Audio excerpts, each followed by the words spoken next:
Oh, I think we're live. We just got that thing pop up. Yes, we are live. Because Hangouts is going away, folks, on the 1st of August.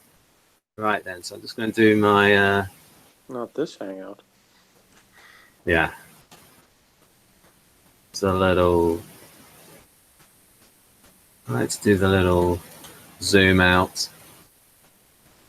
So this is apparently from the poster that they did for it, or maybe something that would appear in magazines, newspapers. I don't know if TV Guide was around then. That's well done. What's well done? The picture. Yeah. By because that? it makes it appropriately spooky, but it doesn't really give away what happens. Yeah, especially when the little girl is early on in it. Because it's highlighted. What did you think of the music by Jerry Goldsmith? Good. Yeah. I don't want to forget about it. There was a particular bit where when she switched to him, that was quite shocking. I think that was a good bit of direction. Anyway, so yes, I'll try and read through with the Rod Serling voice, and I will take Jess' advice to do it more slowly. All right then. Month of November, hot chocolate, and a small cameo of a child's face, imperfect only in its solemnity.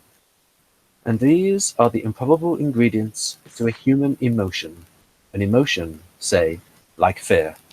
But in a moment, this woman, Helen Foley, will realize fear. She will understand what are the properties of terror.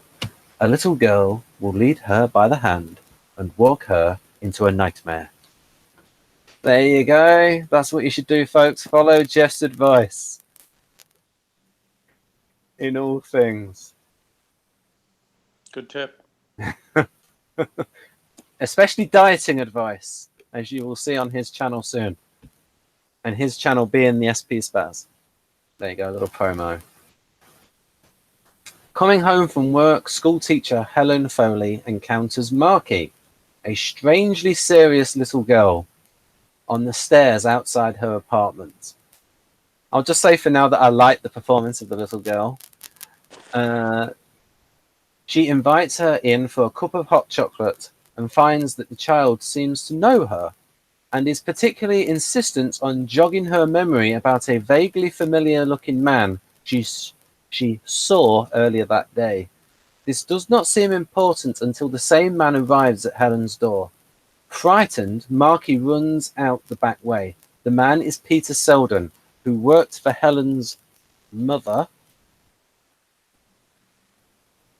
It actually helped the fact that I listened to it. I listened to Jeff listen to it, and it just helped with bits being set up with the details with him.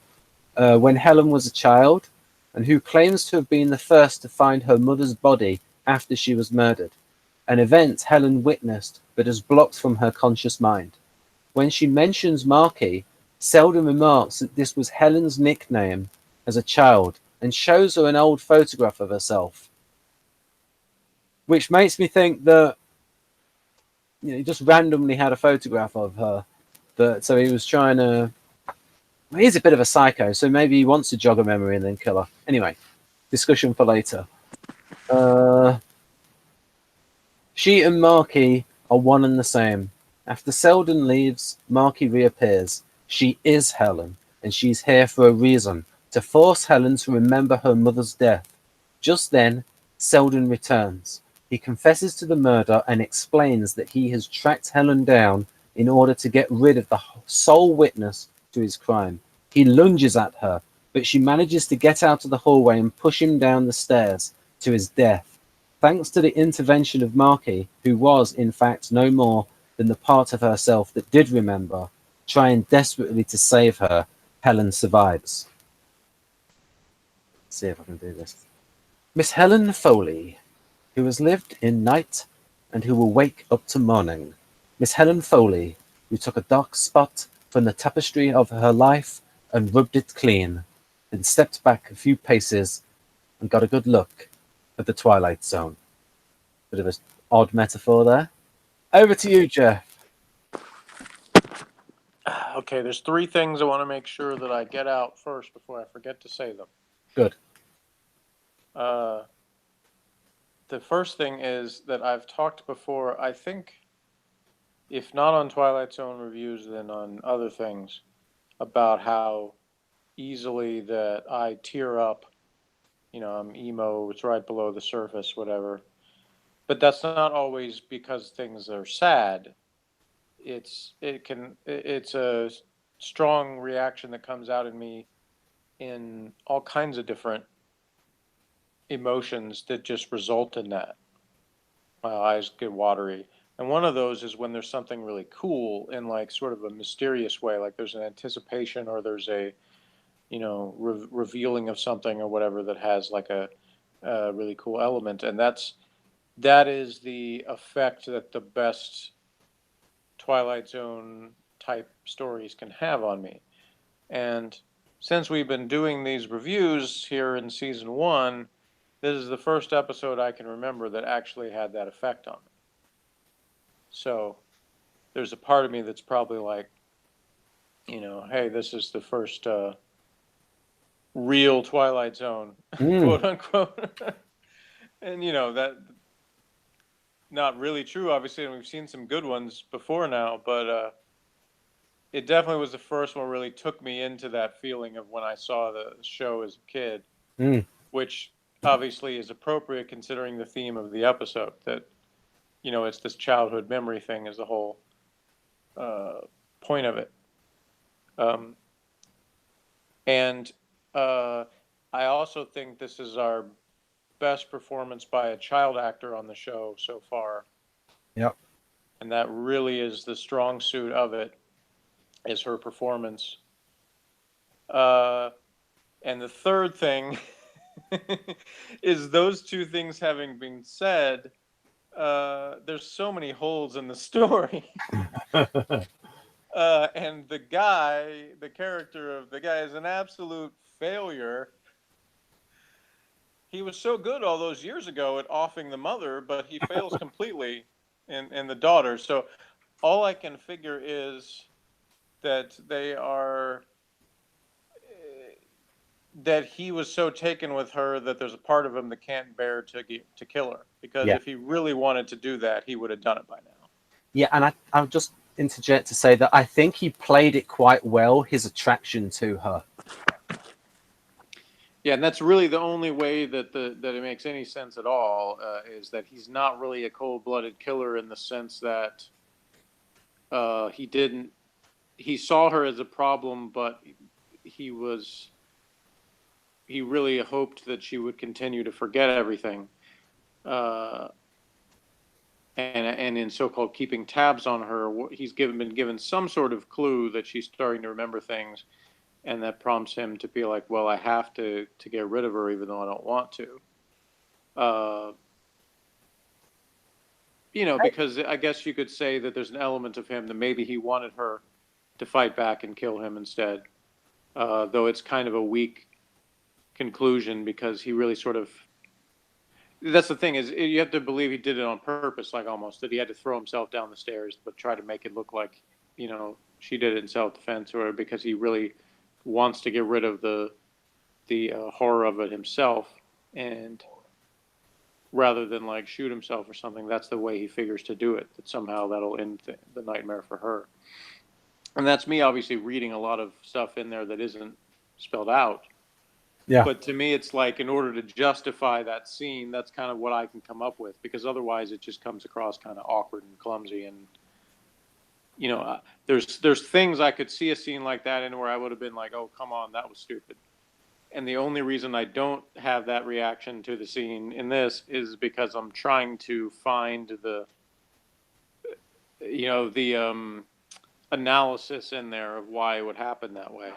Maybe it's just trying to... Morgan says it was too. It was standalone as a scene. It's like, that looks goofy and it doesn't.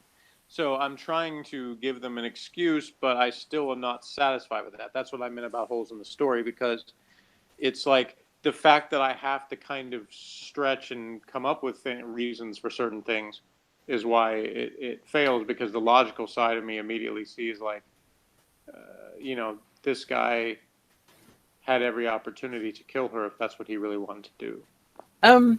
Yeah, I mean, I think that, I mean, we could say it's conflicted. Like he really did. Part of him really did sort of fall in love with her, and there's another part of him that wants to like prod her a bit, maybe give her as much stimulation as possible. And if she can't remember this, he might think that she's not going to remember. And what is the third point that you wanted to mention, Jeff? Oh, I already did. That was the third point about the guy being a failure. But everything production wise about this, I think, was really good. You mentioned the music. The music is really good. The switch from the girl to the guy was really well done.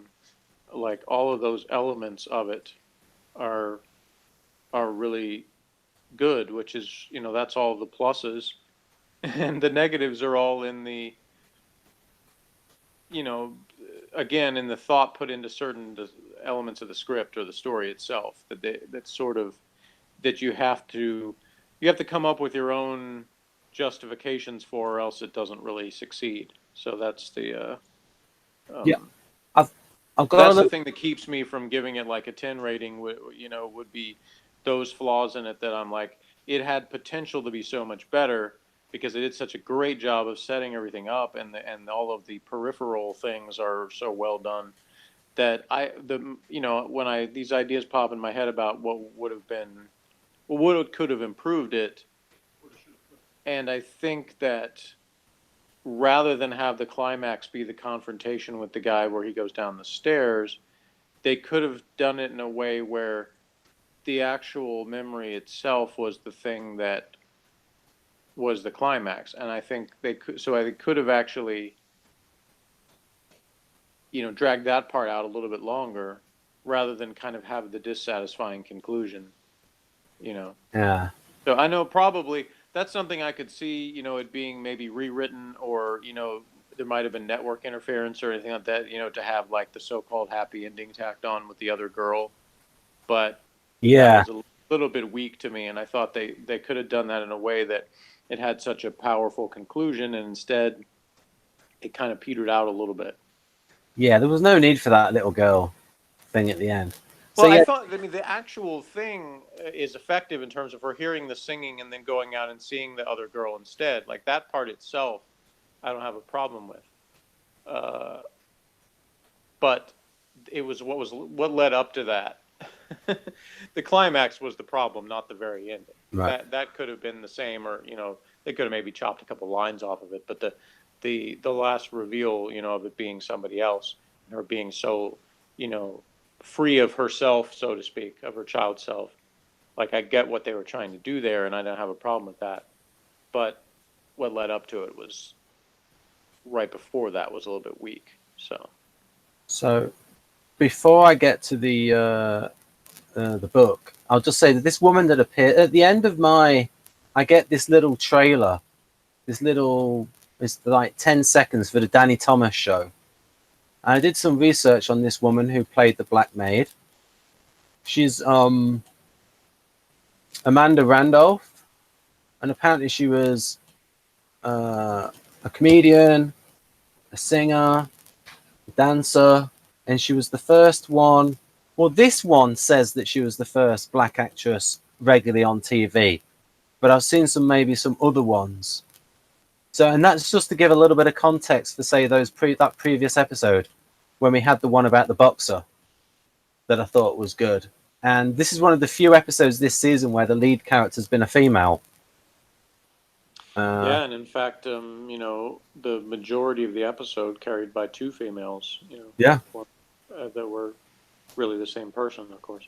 And Yep. that in itself, you know, that particular twist obviously isn't really a twist, because they pretty much, that's pretty obvious from the start. If it wasn't, it is when the girl calls her older self the same name. Yeah. You know, but the way they did that part was pretty effective. But so there isn't, like, that's the thing is I feel like the man actually gave too much backstory. Like, Yeah. if it had been a little bit more like he's kind of asking her things to figure out what she remembers, Yes, that would have rather been than better. filling her in, then that would to me have been more effective. And instead, it seems like, why is he helping her remember if he doesn't really want her to?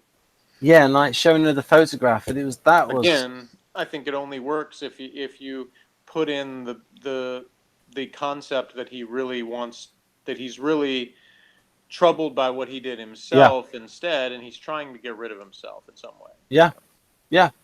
So it's one of these things that's not impossible, just improbable. What I was thinking, I thought the scenes between the little girl and the woman were excellent, and they're so ripe to be parodied.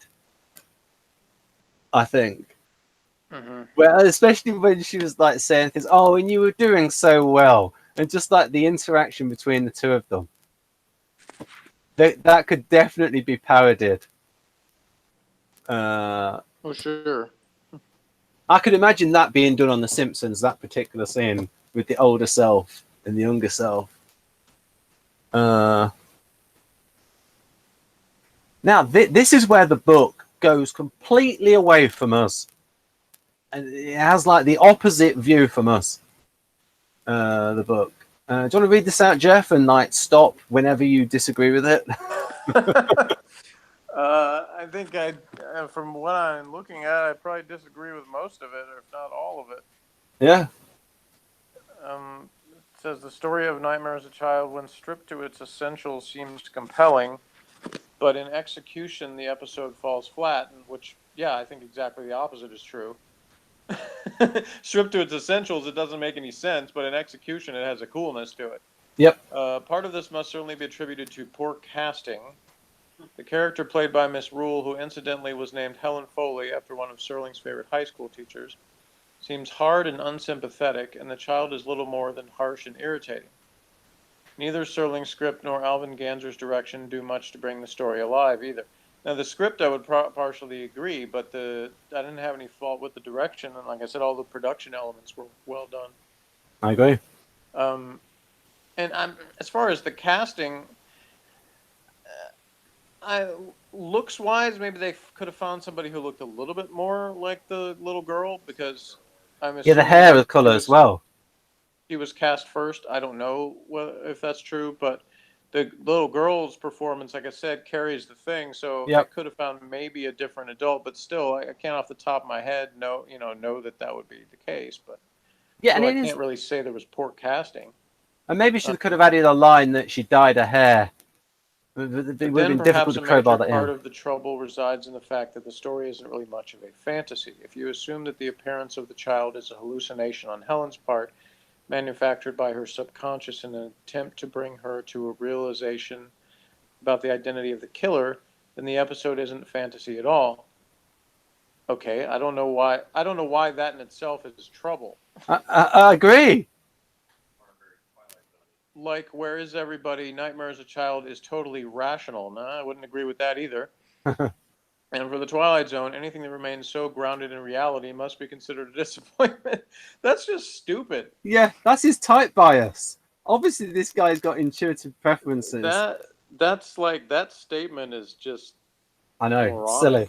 Yes, because he expects everything. It's not good if it's not grounded in reality, because that's what brings fear. Yes, I agree. If you just have it be a wild fantasy with no grounding anything, then you have something like Kinda, which is garbage. In case any Doctor Who fans that are listening that are one of those weirdos who thinks Kinda is some genius thing. It's not. It's terrible. I don't think it's genius, but I do think it's good. This is one of the few things Jeff and I disagree on. Because it's not grounded in reality. It's just a bunch of druggy-induced garbage. Well, the main reason I like it is because of the Buddhist themes in it, and I'm interested in Buddhism. So that's. But it has a few funny lines in it, but it's just over the top nonsense. Yeah, I seen your review for it, Jeff. Like, I think your highest score was like 3 for one of the episodes. Yeah, well, maybe, I don't remember. Overall, I gave it a 2 out of 10. But yeah, if you don't ground something in reality, then that's what you get. It's just a bunch of weird nonsense that you could put together in some like 1969 hippie film or something. And even Doctor Who learnt with Terror of the Autons that by making the threats so realistic and ground based that it scared the children too much. with those dolls coming alive, kind of thing. Yeah, yeah. The you know, the more that you make it something that you feel could actually happen, the scarier it is. Yeah. You know, and that's why the elements of this are all effective. It's just they made. I think if there's any poor casting, it would be the guy. And I'm not even saying that I know for sure because I don't know that the casting itself is the problem. Although he looks significantly older than her, so the idea of him having a crush on her when he was young, it makes him creepier, I guess. Yeah. Um, but it's still, I don't know, that maybe could have been different. But the guy just performance, like he just doesn't come across as scary himself. And so he's only scary because of what he represents rather than what he actually does or says. So the fact that he is ineffective as a stalker and killer make that part not as But effective. I mean, what I noticed when I saw the first half of it with him, like sort of like his first scene, was how closely he stood towards her. Yeah, I mean, And all these little elements made me think he definitely is coming off creepy. So that part was effective. yeah, It's just he's totally ineffective as a man of action, which, if you believe the story as told, uh, when he was younger, he was more effective because yeah. he What took we care of business, except for he didn't kill the girl in the first place. so the Jeff and Ben rewrite team would have more scenes with the little girl and have him test her out a little more and not like give the game away like the evil Bond villain. Yeah, you could pick up the pace and have more kind of, I don't know, maybe more times that the characters come and go, um, and pick up, have some time have gone by rather than all take place seemingly in like an hour or something, Yeah, or less. Uh, and that way it really seems like the guy is closing in on her, and right. meanwhile the girl would reveal more stuff, so it's like she's closing in on the memory at the same time. You do use those things to build the suspense of it instead of it kind of being like, okay, we know she's her, she's trying to remember this thing, but the guy tells her too much, and then it's like, okay, what's this building to? We already know the girl is her, but what. I, And I would have had him. I would have had him. I would have played up the aspects that he's conflicted and that he's obsessed by her, and I might even have put a soliloquy in there about his mixed feelings because I love soliloquies. But that might have been a bit too yeah, much. That would have been the fantasy element that he wants. yeah, but I mean that might work, but it would have to be done just right. Yeah, I think it would be better to have had him, like I said, instead of filling her in on the things that happened. yeah, That would have been the opportunity for him to talk about his own feelings about what happened in a way where it's sort of he revealed that he'd been tortured by it in some way himself, yeah. but not telling her the reason why, not saying that he was the one who killed her.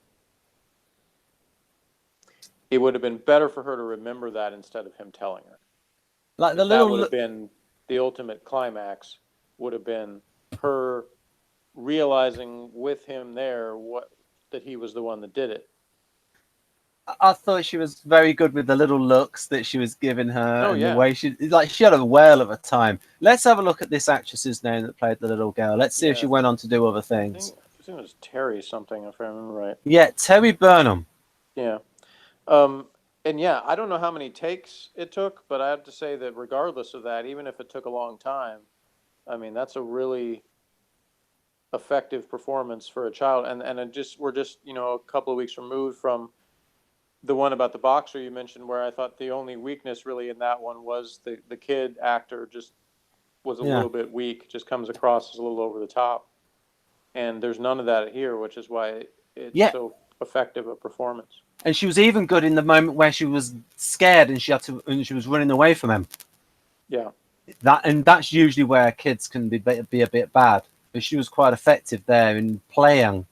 What was your emotional reaction like to that bit, Jeff, as an emo person, when she's like scared and wants to get away?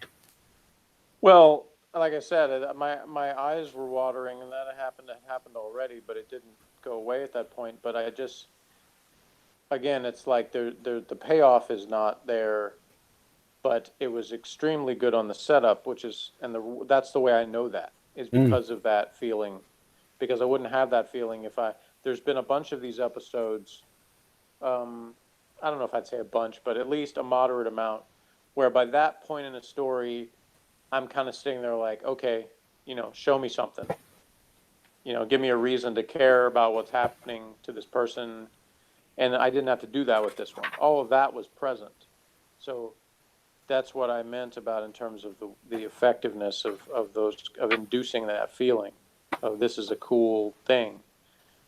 So the only reason that it's not, among the top notch, the toppest notch episodes is because of the failure and how it was paid off.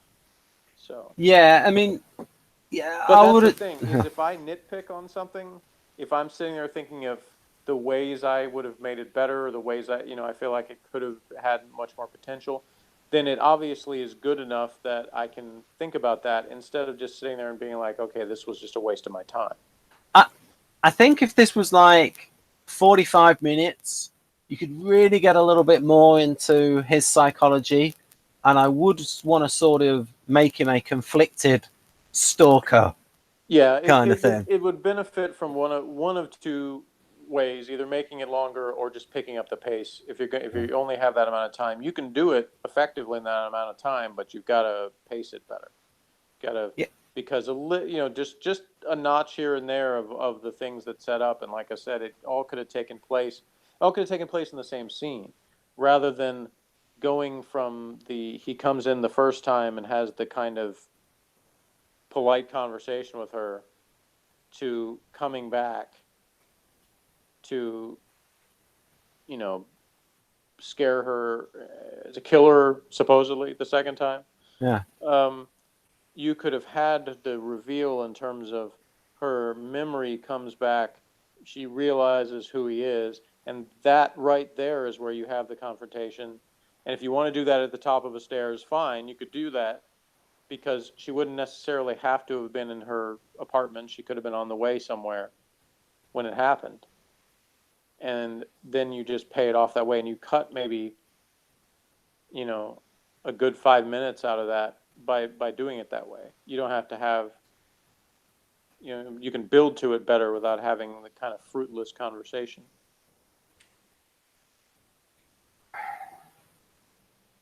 it's weird that maybe you could have put him a situation in where he like declares his love, and then. But yeah, there's other ways of doing it. A lot of thinking would be involved to make it psychologically. It's a tough challenge for the actor playing that part, because you have got these unrealistic things, and if you're playing it as an actor, you got to think, okay, how can I make this real in my head in terms of his motivations? And it is just about doable. And try and come up with a reason why he's carrying around a little picture of her. Anyhow, so yeah, I gave this 9 out of 10. So got Yeah, I'll give it a 9 too. yeah, And it's like I said, it's a fight between the really strong elements and the ones that are the weak parts. So the fact that all of that's so well done is what earns it a 9. But why it can't be a 10 is because of the failure of the way the story was paid off in the climax.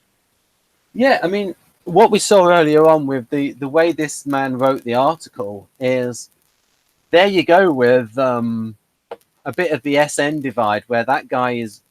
Like, there are some people who are like that, where it's like, this is supposed to be a fantasy series. Is that Where's is that a single author writing that book? Or is it Yep. Mark Scott Zicree. This book came out in 1982. Some of his descriptions honestly, are not that accurate. That made me almost want to say just abandon using that book, because this guy has no credibility. Yeah, but he does have some good facts every now and then, some quotes from people, and I've disagreed with him before. So, and it's not just me disagreeing with him; it's the fact that it seems like he has a fundamental misunderstanding of what the show is about. Yeah, I just or think what's he's. effective in this type of show. To say something like it's too rational and too grounded in reality, not enough of a fantasy. I mean, Yeah, come on. obviously what he likes is he wants something as weird as possible. Basically, he wants Kinder. Well, thankfully, most of the episodes that we've seen, in fact, there really haven't been any that have been like Kinda. The worst ones so far have mainly been because they were boring. Didn't have much to them, but. And in fact, of realism, it actually fits with psychology as well because of all the stuff with parts. I mean, like there's something called parts therapy, and then this is what happens with people with their unconscious. So I wrote a bit there that Carl Jung wrote about the fantasy and suppressed memories and things. So that's good in my mind. Making something seemingly absurd real. I like that. What I don't like is when you take something that's amazing and then you turn it into something which is mundane. Yeah. I mean, is there more behind the scenes stuff for that, or is that the end of the? Yeah, that's it. I mean, it's that the only behind the scenes information that we get on this is that the character was named after one of Rod Okay, so Serling's favorite high school teachers. That's it. That's the entire entry right there. Yeah, that's it. Yeah. So Well, we get. So what do we give his entry out of 10? Yeah, I give 0. that I'll about give it 1. 1. Yeah. A 1 for that bit. Yeah, that's an F for his review or whatever, because it didn't even provide any interesting background information. So Jeff, you know how you mentioned to me before you thought it was amusing when I scrubbed something out, but you probably agree with these scrubbings though. Well, I mean, I agree within the sense that I disagree with the writing, but I still wouldn't like cross it out of a book. That seems obsessive, Ben. When I was a child, I did that sort of thing, but I wouldn't do it as an adult. Well, you know. Like I think I can vaguely remember like a magazine, maybe like TV Guide or something like that, where there was some kind of article about like Roseanne, and I crossed out her name and wrote "stupid" or something. You know, that kind of juvenile thing, you know, that Ben does at his age. Yeah. Anyhow. But you know, you color all over books even when you're not trying to correct them. So Yes. you just got a thing for that, I guess. Well, yeah, I was showing it on screen. I got the little notes on there. It helps me remember things. Yeah, you're that teacher that has so many things scribbled on the board and in different directions and stuff that nobody can read any of it, and it's like, what is all this mess? Yeah, what I'd learn is to write it in block capitals. They had a great episode of Head of the Class, 80s sitcom, you know. Oh, I forgot mine. That show had I think a few intuitive characters, but the character Arvid, who's probably an INTP, and his father is like the extreme INTP. That when he substitute teaches for the class, and they have a hard time following his teaching, and he's writing on the board, and as he's writing on the chalkboard, his suit is erasing stuff behind him as he's writing, because he's so not in tune with his senses that he doesn't realize he's erasing his writing behind himself. Yeah. Because he's so far ahead in his thought process, he's trying to get it all written down on the board before he forgets it, and the process is getting nowhere. Right. So yeah, this is so just certain elements like that where a writer really shows knowledge of a particular subject, and I mean subject in terms of the person. Yeah. And their personality. So the writer of that has got to have experienced INTPs before.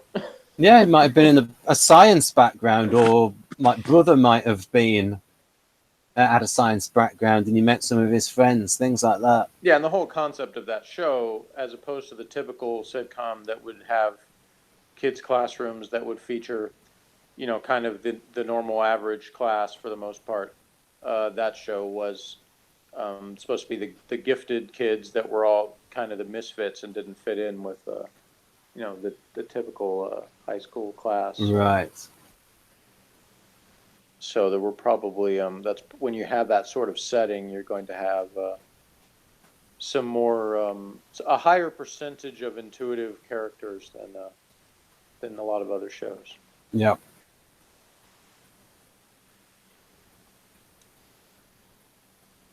Right. But yeah, I guess we've said all we can say about this, except I definitely would have. It's another one of those that makes me, you know, want the further adventures of Marky. Yeah. Oh, yeah. Definitely. You could have her haunting other people. It would be great, you know. Yeah, and it's like I said, that those the little interaction back and forth that could have been parodied so much with. Yeah, I can imagine the Simpsons doing that. Just that interaction. Right, there we go. Yes, this is just what's on the channel, and then when I've gone through these. Yes, Ben's channel's playlist stuff, which is similar to the chalkboards I was talking about. And Yes, and the it gets amount of information that is stuffed onto it. Yeah, I've got always. Now my titles are very INTP-ish and all crammed, but my thumbnails, I am proud of my thumbnails. Like feeling the need to put IE on so many things. Yeah, but at least with my titles, I get all of the keywords in there. The reason why people don't watch the videos is that they're too INTP-ish. It's too in the weeds for most people. Yeah, see, I did the absolute opposite one time with Morgan, and the video wouldn't upload, so it was never meant to be. But I called the in all capital letters, "Free money now." Yeah, which is, you know, the eye-catching thing that has nothing to do with the actual video. I mean, it sort of did, but not. It was not providing the audience with any free money. It was me saying for people to send us money. So, yeah, I give it 9. Jeff gives it 9. I don't know what Morgan gives it. What does Morgan give it, Jeff? A nothing. A no response. Oh, okay. Right then. So I'll end it now. All right. See you. Join us next time for a stop at Willoughby. Bye-bye, folks.